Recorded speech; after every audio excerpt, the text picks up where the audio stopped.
मांगे कुपथ जोगी। हम्म, यानी कि जो मनुष्य रोगी होता है ना, तो वैद्य मना करता है कि ये परहेज करिएगा, ये वस्तु मत खाइएगा। और जो है जो रोगी होता है उसको ज्यादा रुचि होता है कि हमको यही चीज मिलना चाहिए।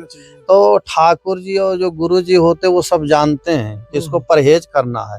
ये श्रीमद् भगवत गीता में भगवान श्री कृष्ण बोले ना कि अभ्यासस्य कौन्तेय वैराग्येण च गृह्यते। कोई बात नहीं, हमारे ठाकुर जी ने ऐसा ऐसा सुंदर जो वचन बोला, इतना सुंदर उपदेश दिया कि प्रतिज्ञा करके बोलना है। गीता का जो उपदेश है वो साधारण उपदेश नहीं है।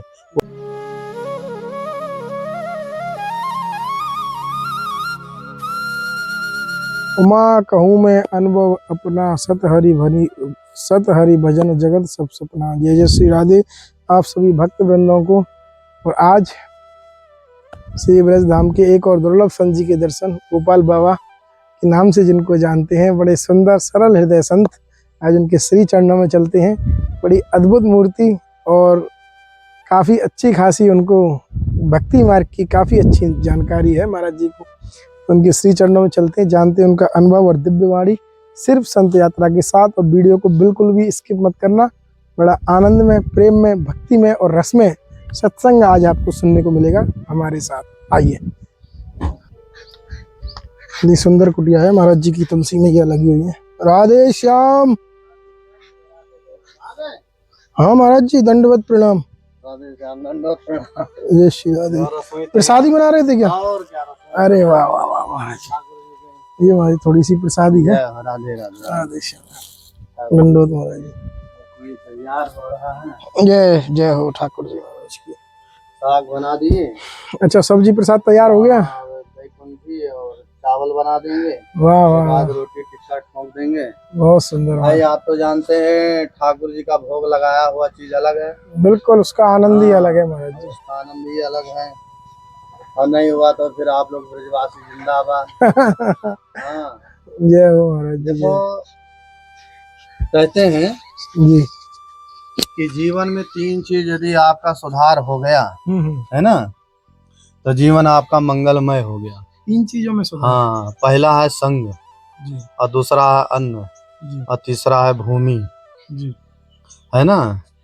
है संगत से गुण होत है, संगत से गुण जाए। महापुरुष लोगों का आपने सुना होगा पहले भी। जी। तो 99% जो है संगत का जो है जीवन में बहुत असर पड़ता है। हाँ, बिल्कुल पड़ता है। उसके बाद में अन्न का प्रभाव पड़ता है।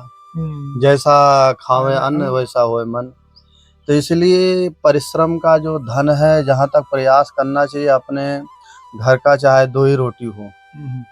हमने कहीं जो है कथा में सुना जी कि जो गोरख श्री नानक देव जी महाराज थे जी। किसी आप जैसे भक्त के यहाँ गए तो उनका बड़ा स्वागत हुआ।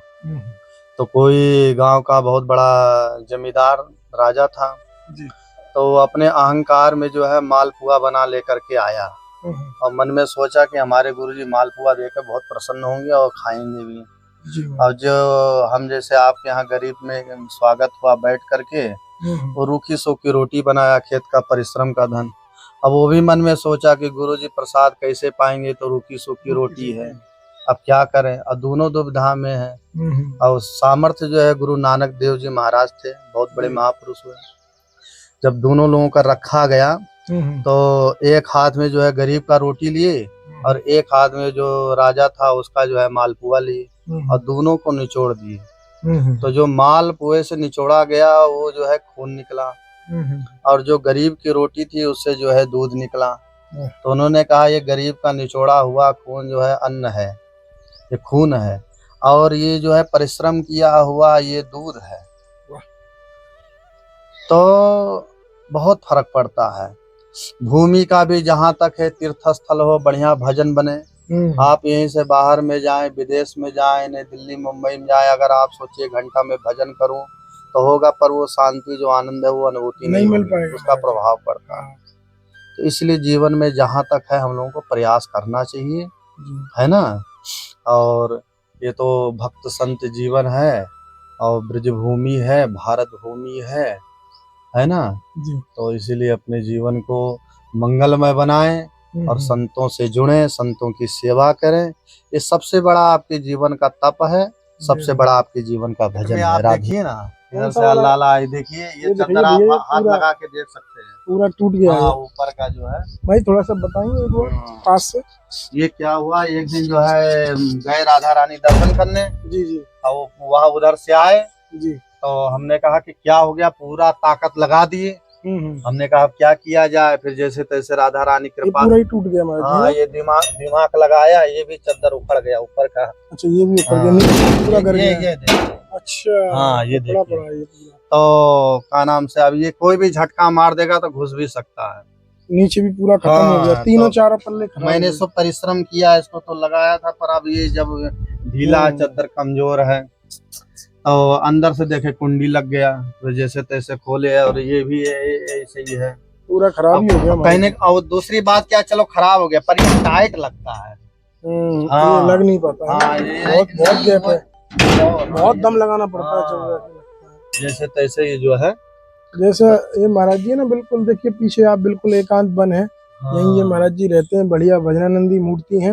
और महाराज जी का गेट बिल्कुल ही जर्जर हो गया है।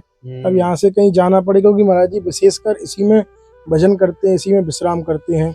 अभी सर्प वगैरह विषैले ये सब घूमते ही रहते हैं, चारों तरफ आते ही रहते हैं, क्योंकि सब जगह जंगल ही है। तो महाराज जी की हम भी भक्तों से कहेंगे, ये थोड़ी सी सेवा है, ये किशोर जी कृपा से, राधा रानी कृपा की तो हो जाएगी। जैसा भी हो, एक गेट लग जाएगा बाहर से, जी जी, इसकी मजबूती हो जाएगी। महाराज जी कितने समय से आप विराज रहे हैं यहाँ पे? हमको हो गया कम से कम 6 साल हो गया, 7वां 8वां साल है इसी स्थान पे। हाँ, इसी स्थान पर भजन कुटिया आपकी। जी जी जी, श्री राधा रानी कृपा से जो है ये यहीं पर अपना भजन चल रहा है। यहीं पर जो है, अब जाएंगे तो कहाँ जाएंगे, उनकी कृपा दया दृष्टि है। अब तो महाराज जी व्रत छोड़ के कहीं जाना ही नहीं है। हाँ हाँ, कहीं नहीं। और हमें सब जो है, हम तो यही प्रार्थना करते हैं मन में जो है। देखो, आप तो सब जानते हैं, हमारे यहाँ एक कहते हैं ना कि मम इच्छा नास्ति हरि इच्छा सर्वम। जब सब कुछ त्याग करके श्री राधा रानी की इच्छा में मिला लिए हैं, तो अब क्या अपनी इच्छा मिलाएं हैं। जैसे तुम्हारी राजी वैसे मेरी रजा हैं।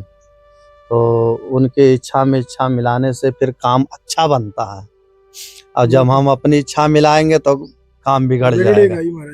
ये सत्य है। आप ब्रजवासी भक्त हैं, आप तो सब जानते हैं। नहीं महाराज जी, बहुत संतों ने बोला है कि आप उनकी रजा में रहिए, प्रभु की कृपा जो वो देते हैं, जी, वो अच्छा ही करते हैं, अच्छा ही करते हैं। हाँ, हमारे रामायण में तुलसीदास जी ने बहुत सुंदर, मांगे कुपथ जोगी, यानी कि जो मनुष्य रोगी होता है ना, तो वैद्य मना करता है कि ये परहेज करिएगा, ये वस्तु मत खाइएगा। पर जो है, जो रोगी होता है उसको ज्यादा रुचि होता है कि हमको यही चीज मिलना चाहिए। तो ठाकुर जी और जो गुरु जी होते वो सब जानते हैं इसको परहेज करना है, ये चीज नहीं करना है। और हम लोग जान करके वो गलत काम करते, इसीलिए ना हम लोगों का जीवन में भजन हो पाता है, और ना जीवन में हमें कोई लाभ मिल पाता, ना लक्ष्य की प्राप्ति हो पाती है। तो इसलिए जो है हम लोग कुपथ रोगी हैं एक प्रकार से जी। हाँ, सदा जो है विष ही मांगते हैं। और ठाकुर जी कहते हैं कि मैं तेरे को अमृत देना चाहता हूँ। बिल्कुल जी, माता पिता तो महाराज जी अपने बच्चे को अच्छा ही सोचते हैं। तो यही चिंतन करते हैं कि पर अब नादानी, फिर वही हम लोगों के जीवन में कष्ट आता है। छोटा बच्चा रहता है ना महाराज जी, बिना उपयोग की चीज के लिए भी हट करता है। वो हट करता है, वही हमारी कंडीशन। पर अब जानते हैं गलती कर बैठता है, फिर परिणाम भी भोगता है। तो अंतोगत्वा एक न एक दिन अच्छा करने से हमारा लाभ है। तो इसीलिए वो श्रीमद् भगवत गीता में भगवान श्री कृष्ण बोले ना कि अभ्यास कौनते वैराग्य न चक्रियते। कोई बात नहीं, हमारे ठाकुर जी ने ऐसा ऐसा सुंदर जो वचन बोला, इतना सुंदर उपदेश दिया कि प्रतिज्ञा करके बोलना है। गीता का जो उपदेश है वो साधारण उपदेश नहीं है। उन्होंने प्रतिज्ञा करके एक एक शब्द बोला है कि तुम मेरे तरफ अभ्यास और वैराग से मेरे विश्वास करके लिखो लगो, और मैं सत्य प्रतिज्ञा वचन करके कहता हूँ तुम्हारा साथ नहीं छोड़ूंगा, तुम्हारे ऊपर अहरनिश कृपा करूंगा, हम तुम्हारे अहरनिश साथ हों। बताइए, कोई विश्वास करके देखिए। श्रीमद् भगवत गीता एक ऐसा वाक्य शब्द है। पर अब यही है कि हम लोग सुन लेते हैं और जीवन में वो आचरण में उतार नहीं पाते हैं। फिर ये होता अरे कहीं कुछ नहीं है, ना संत है ना कुछ शास्त्र है, ये तो बस ऐसे ही रखा है। अरे भाई जब हम औषधि का सेवन करेंगे तभी लाभ मिलेगा। बिल्कुल महाराज जी, हाँ देखने से लाभ थोड़ी ना होगा, हाँ, तो खाने से लाभ होगा जी औषधि को। तो बहुत सुंदर है। ठीक है महाराज जी, बहुत अच्छा। राधे राधे भैया। राधे राधे। बहुत कृपा की। तो आप सभी भक्तों ने सुना, महाराज जी ने अद्भुत कृपा की हमारे ऊपर। और आप काफी माता बहनें भाई बंधु बोलते हैं कि हमें कोई ब्रजधाम में छोटी मोटी सेवा बताइए, तो मैं तो आपसे विशेष करके आग्रह करूंगा महाराज जी, ये छोटी सी जो महाराज जी का गेट है बिल्कुल जीर्ण शीर्ण अवस्था में हो गया। ये भजन कुटिया यहाँ लिखा भी हुआ है, श्री राधा भजन कुटी बाबा श्री गोपाल दास जी। ये महाराज जी इसी कुटिया में रह के प्रतिदिन भजन साधना इत्यादि करते हैं, क्योंकि काफी वर्षों से मैं खुद भी महाराज जी के दर्शन कर रहा हूँ। ये बहुत छोटी सी सेवा है, अगर कोई भी भाई बंधु बहन इसमें माध्यम बनता है तो बड़ी अभूतपूर्व कृपा होगी, क्योंकि आपके द्वारा जो भी इसमें सेवा होगी इसमें सिर्फ और सिर्फ भजन होता है, इसके अलावा कुछ नहीं। तो आप अवश्य ही ब्रज धाम में सेवा कीजिए, जिससे आपको भी घर बैठे हुए वो लाभ प्राप्त हो सके और आपके ऊपर भी विशेष कृपा हो सके, जिससे आप भी उस भगवत की थोड़ी बहुत कृपा आपको भी मिल जाएगी, ऐसा हमारा विश्वास है। और साधु संतों की सेवा में राशन प्रसादी भोजन में जो भी माता बहनें भाई बंधु निमित्त बने हुए हैं उनको बहुत बहुत धन्यवाद। उनके माता पिता को भी कोटि कोटि नमन। आप सभी ऐसे ही सेवा करते रहें। वास्तविकता में संत यात्रा का एकमात्र उद्देश्य आप सबकी सेवाएं सच्चे और अच्छे संतों को पहुंचाने का कर्तव्य हमारा है, क्योंकि हम भी उस अपराध में भागी नहीं बनना चाहते। आपकी सेवा बिल्कुल ही 100% सच्चे और अच्छे संतों को पहुंचेगी, ऐसा हमारा विश्वास है।